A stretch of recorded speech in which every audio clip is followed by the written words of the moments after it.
recipe. It's very simple to make. So first I had to soak the soya bean for up to 12 hours or overnight. Note that I didn't peel the back of the soya bean. So after soaking the soya bean, I washed it thoroughly, then transferred into my blender, added some water and blended this very well.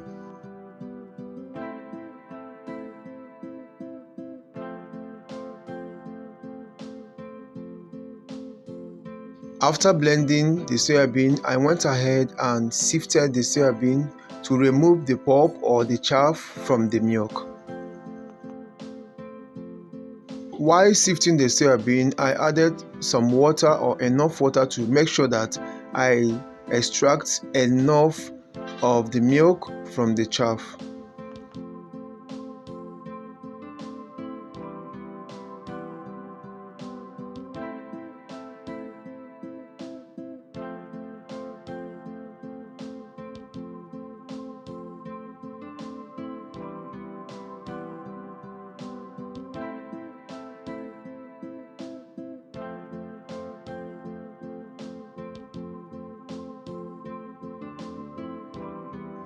After removing the chaff from the milk, I had to sift the milk again because I want to make sure that there is no chaff left in the milk, because if there is chaff left in your milk, it can affect the result or what that will come out after. So I had to make sure that I sift the milk again to remove the extra chaff that might be in the milk.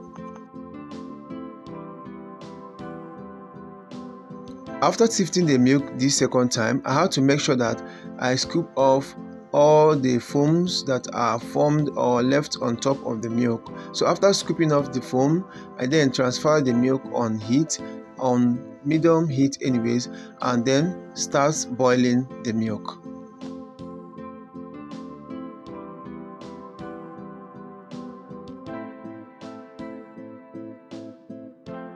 And while the milk was on heat, I had to dissolve my citric acid, or what we call sami in the Hausa language.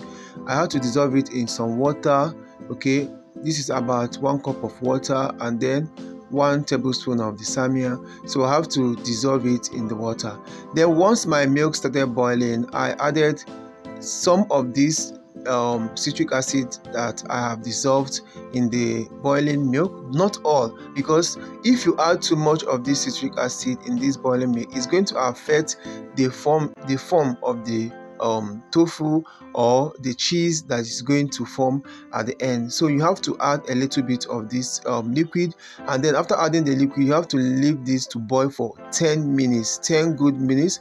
After the 10th minute, you're going to see that the curd is going to separate from the whey. Now the next thing I did was to separate the liquid or the whey from the curd that is formed.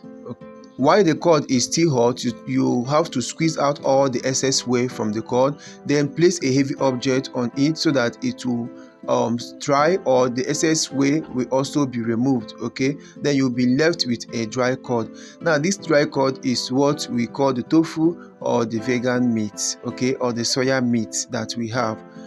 If you don't squeeze out this way or don't place heavy object on it while it's still hot, it's not going to form very well. So you have to do everything while it is still hot if you really want to have a very nice or a good tofu, just like mine. Once the tofu was formed, I went ahead and cut it into different sizes of my choice. So it depends on how you want to cut your tofu. So this is how I wanted to cut mine, and that was how I cut it.